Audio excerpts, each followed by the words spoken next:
Selamat pagi saudara-saudara semua. Kiranya suara saya dapat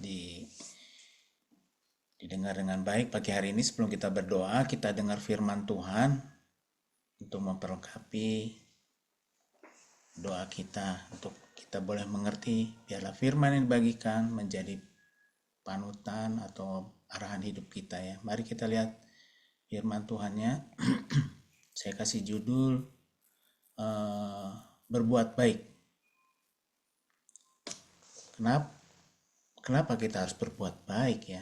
Karena gini saudaraku, saya masih melihat kadang-kadang sedih juga ya. Kalau anak Tuhan atau orang Kristen kebaikannya kalah dengan orang dunia. Orang dunia lebih baik daripada gereja Tuhan. Dan ini harusnya ada sesuatu yang kita simak gitu. Anak Tuhan masih bertengkar. Harusnya di gereja Tuhan, kerajaan Allah nggak seperti itu. Apa kita perlu berbuat baik atau enggak? Nah itu pertanyaannya ya. Saudaraku, kita tahu bahwa kita diselamatkan bukan karena perbuatan baik kita. Kita udah jelas, confirm, paham. Keselamatan itu kita dapat karena kasih karunia-Nya. Jadi pemberian yang cuma-cuma yang diberikan oleh Allah kepada kita. Dia tidak memperlihatkan, dia tidak meminta ke kita berbuat baik dulu baru kita bisa masuk surga. Kita confirm di sini, kita memahami semuanya ini ya. Kecuali bagi orang yang masih ragu-ragu ya. Jadi firman Tuhan katakan di Alkitab, kita diminta untuk mengerjakan keselamatan kita dengan takut dan gentar. Jadi nggak main-main. Sebagai orang yang menerima kasih karunia Tuhan, perbuatan baik yang kita harus kerjakan harus dilakukan dengan sebaik mungkin ya. Gitu. Firman Tuhannya di Titus, kalau kita baca di kitab Titus, ini arahannya Paulus kepada muridnya, pada Titus, katanya demikian. Pada waktu itu dia telah menyelamatkan kita bukan karena perbuatan baik yang telah kita lakukan, tetapi karena rahmatnya oleh permandian, kelahiran kembali, dan oleh pembaharuan yang dikerjakan oleh Roh Kudus. Jadi jelas ya, di sini firman Tuhannya bukan karena perbuatan baik yang saudara-saudara dan saya lakukan untuk menerima keselamatan itu.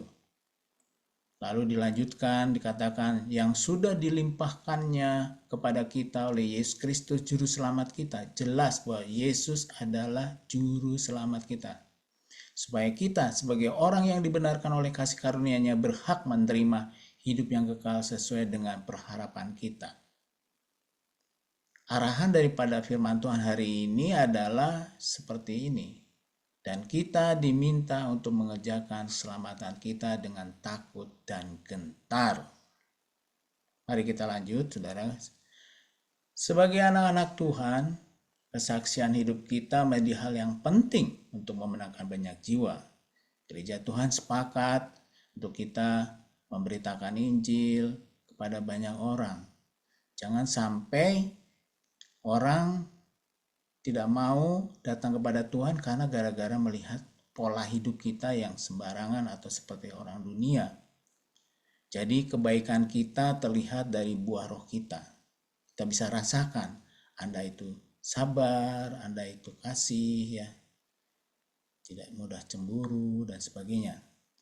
Jadi berbuat baik itu di sini kita lihat begitu penting dilakukan tanpa memandang bulu, mau dia orang kecil atau orang besar atau siapapun, kita harus buat kasih seperti Tuhan Yesus kasih kepada kita. Nah, pagi hari ini saya sering menekankan bahwa berdoa juga adalah perbuatan baik.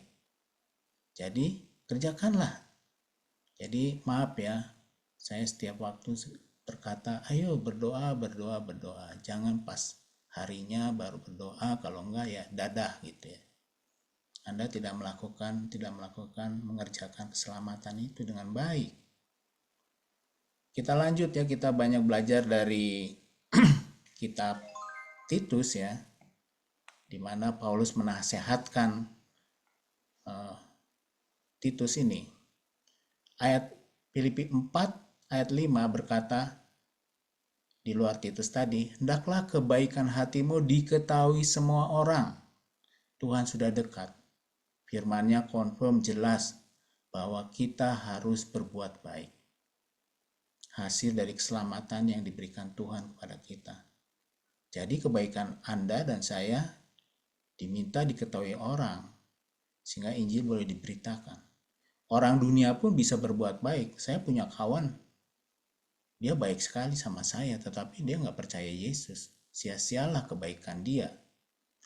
Jadi perbuatan baik kita harus berfokus kepada Kristus. Kebaikan kita bukan untuk mendapatkan imbalan, tetapi banyak orang melihat kebaikan Kristus melalui kita. Jadi orang melihat Kristus di sini. Kalau kita suka berantem, kita tidak mengasihi, kita saling mengomongi, kita menjatuhkan gereja satu dengan gereja yang lain, kita memperkatakan sesuatu yang tidak bagus, bagaimana kebaikan kita akan diketahui semua orang itu ya. Semua seperti sandiwara. Nah, kita lihat di sini ya bagaimana Titus dinasihati oleh Paulus pada waktu dia mau mengangkat penatua ya. Jadi dinasihati supaya penatua yang diangkat itu mempunyai perilaku yang baik sebagai kesaksian hidup di tengah-tengah dunia ini. Ya. Bukan penatuan ya, maaf salah ketik di sini ya. Kita harus menjadi sesuatu terang bagi sekitar kita. Kalau untuk lebih jelas lagi, saya mengajak jemaat semuanya, pendoa-pendoa untuk baca kitab Titus ya. Di sini Paulus sangat menekankan hidup kita yang baik. Jadi itu menjadi arahan bagi hidup kita ya.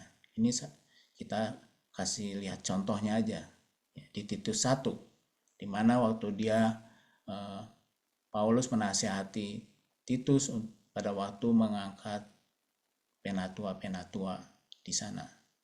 Dikatakan demikian, aku telah meninggalkan engkau di Kreta dengan maksud ini, supaya engkau mengatur apa yang masih perlu diatur, dan supaya engkau menetapkan penatua-penatua di setiap kota, seperti yang telah kupesankan kepadamu, yaitu orang-orang yang tak bercacat, yang mempunyai hanya satu istri, nggak main-main sama istrinya, yang anak-anaknya hidup beriman dan tidak dapat dituduh karena hidup tidak senonoh atau hidup tidak tertib. Sangat premium ya hidupnya, kelihatan di sini. Tak bercacat, hanya satu istri, yang anak-anaknya hidup beriman dan tidak dapat dituduh karena hidup tidak senonoh atau tidak tertib. Kita lanjut. Ayat 7, 8, dan 9. Sebab sebagai pengatur rumah Allah, seorang penilik jemaat harus tidak bercacat, tidak angkuh, bukan pemberang, bukan peminum, bukan pemarah, tidak serakah, melainkan suka memberi tumpangan, supaya akan yang baik, bijaksana, adil, saleh, dapat menguasai diri, dan berpegang kepada perkataan yang benar, yang sesuai dengan ajaran yang sehat, supaya